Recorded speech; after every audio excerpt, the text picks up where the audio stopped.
Ah,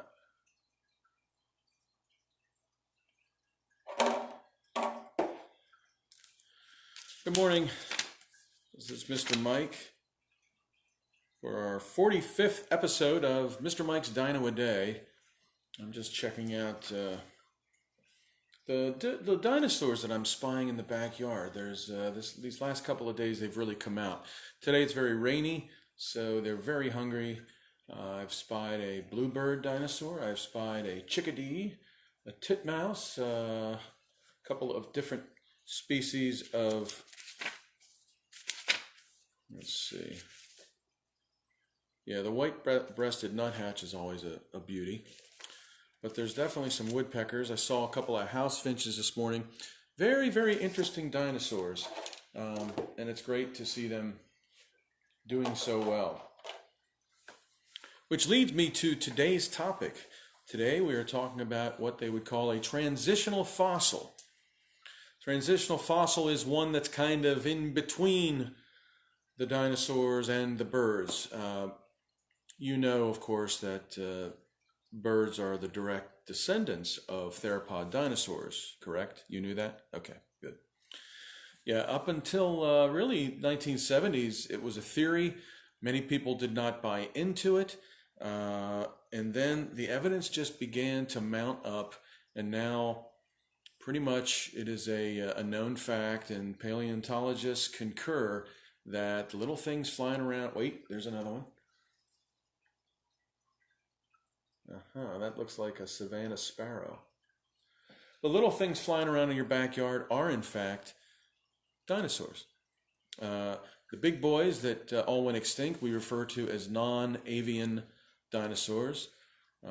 Most of them could not fly, whereas the little things flying around today are, in fact, dinosaurs. In fact, a lot of times people will want to know what's the biggest dinosaur and what's the smallest dinosaur, and the biggest one keeps changing as they make new discoveries. But the smallest one is, in fact, a little particular small species of hummingbird. So that's the answer to that trivia question. So let's meet today's dino for the day. What I believe is probably one of the most important fossil discoveries ever. The name is Archaeopteryx. Archaeopteryx, the name means ancient wing. Archaeo, ancient. Pteryx refers to the wing or feather. Now, the first thing that was actually discovered about Archaeopteryx, and this is way back in 1860-61, they actually found a single feather. Just one feather, which was intriguing enough. And the reason it was so intriguing was because 2 years earlier, famous scientist by the name of Charles Darwin. Google him if you have not heard of him, kids. Charles Darwin. If you haven't heard of Charles Darwin, let's get on that. So 1860-61, they discovered a single feather in limestone. Take a look at this. See that? That's what it looked like. So that was pretty intriguing, but then look right next door. That is Archaeopteryx. Fascinating animal on so many levels. First of all, when they split the sandstone apart, it opened like a book, and this was lurking inside. Now they've cleaned it up a bit, carved around it, but you can see some very special attributes that this animal had. First of all, the long bony tail, which birds do not have. Claws down here. Birds have some feet, of course, but up here on the mouth, right there, the darn thing had teeth, something you don't find in any present-day bird. And also, if you look up here at what the arms or the wings, you can see, if you look very closely, some claws. So it actually had claws on the wing. And of course, the whole thing was surrounded by feathers. Hopefully you can see that in the picture. So here we had an animal that looked like a bird, but it also looked like a lizard or a dinosaur. So it was something in the middle there. Birds don't have long, bony tails. This thing did. Birds don't have claws on their wings. This one did. Now, there is one exception that I'm aware of, that I like to visit a place called Lake Tobias, and I like to check out the emus that are flocking around. They look like a smaller version of the ostrich.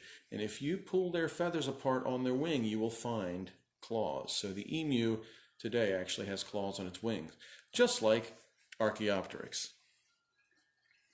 So let's get another close look at this guy.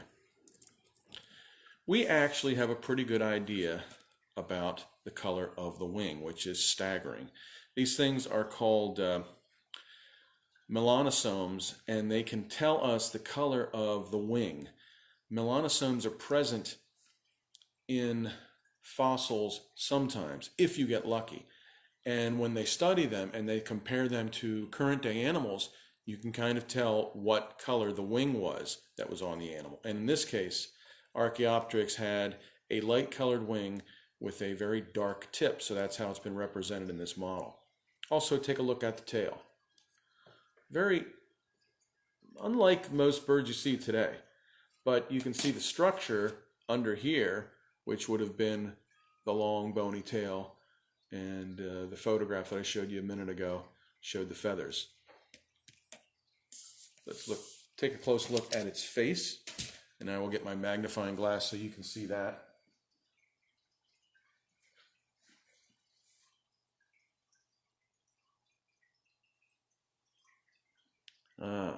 You see the teeth?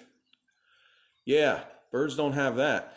The other thing that's kind of interesting, this thing looks like they've shown it with feathers covering most of the body, okay, but not necessarily the neck. We haven't found evidence of there being feathers on the neck just yet. So they're showing this as more scales with maybe a couple of feathers on top for the plumage. But take a look at the wing with that special claw. Okay. It also had a killer claw on its foot. Okay, so a little bit like Velociraptor. So this thing had a lot going for it, dinosaur-wise, and definitely it was different than your typical bird. This thing lived about 150 million years ago. The feather was found by Hermann von Meyer. That was around, as I said, 1860-61. And shortly thereafter, they're digging in what was called the Sulfenhofen quarry in Germany. Found the piece of stone, tapped it, spread it open, and lo and behold, this gorgeous preservation of an animal that did not have a name as of yet. So when this thing was discovered, it was 2 years after Charles Darwin wrote and published On the Origin of Species, which really was controversial because it was talking about how animals evolve over hundreds, thousands, millions of years. Some people did not buy into that, some did. And this seemed to basically show an example of evolution in progress. In fact, in the book itself, Darwin actually predicted that at some point they would begin to find these transitional fossils that weren't this species and weren't this species, and they were somewhere in the middle. And this is exactly what Archaeopteryx was. So when it was found, people called it the first bird. And there have been other discoveries made since, notably many feathered dinosaurs in China, which are actually a little bit older. So it's not necessarily first bird anymore. However, it was such an important find at the time because folks could not envision the big lumbering, Brachiosaurus or Apatosaurus or Brontosaurus or Camarasaurus. They couldn't imagine those things having any relationship to one of these. It just didn't make sense to them. But once Archaeopteryx was discovered, man, everything changed. So it had teeth. It had 3 clawed fingers on its wing, this long bony tail, and it was the first fossil ever to show feathers because it was so well preserved. So here's the big question. Did this animal fly? Well, when it had all those feathers, scientists looked at it and said, well, it's a bird, so it must have flown. But they kept studying it and kept studying it, and they study it today. And honestly, there's no consensus on whether this thing could fly or not. It sure looks like it would have been able to fly based on the feathers, but we have a lot of animals today with lots of feathers, notably the emu, as previously mentioned, the ostrich, even penguins, all covered in feathers, but they certainly don't fly. And So even today, there is a lot of discussion on whether Archaeopteryx flew. It probably, if it did fly, it probably was not a strong flyer. It couldn't fly like an albatross could fly for miles, like actually the old pterosaurs, the Quetzalcoatlus, that could flap its wing, ride on air currents, and hardly have to flap at all to cruise around. This thing would never go that high. But we do think it had the possibility, because it had some strength in its arms, that it probably flew a little bit. Maybe it hopped a little bit and then flew, but it probably wasn't the greatest flyer. But to this day, we still cannot say 100% one way or the other that it either did or did not fly. Animal was not very big. Its wingspan was only about 1.5 feet, and from the tip of its tail to its nose, maybe a little over 1 foot. So, the Archaeopteryx. Now, let's go ahead and read you the story of Archaeopteryx from Dinorific Poetry, Volume 2. This was written and illustrated when my son Ethan was 6. Here's what he envisioned Archaeopteryx to look like. The Archaeopteryx by Mr. Mike. Was she as feathery, as we've all heard? Was she the first to evolve to a bird? Did she glide down or was able to fly? Could she start low and wind up in the sky? A quarry in Germany yielded her form. Her living conditions were humid and warm. Theories exist on how large she could grow. Scientists say close to raven or crow. Still, there were arguments brought forth by folks claiming that she was no more than a hoax. Guess that it's true that some cads might play tricks, hoping to gain from Archaeopteryx. But now there's no doubt that this creature was real. Even more fossils were found and reveal this ancient bird was a most special find. Those that dissent simply must change their mind. Naming her probably was no tough thing. Check out her name, see it means ancient wing. Fossils of her show her feathers quite well. Will she stay famous? I guess time will tell. The Archaeopteryx from Dinorific Poetry, Volume 2, written by Mr. Mike, illustrated by my son, Ethan. So, folks thought it was a hoax. It was such a perfectly preserved fossil in that stone that they said, somebody carved this thing.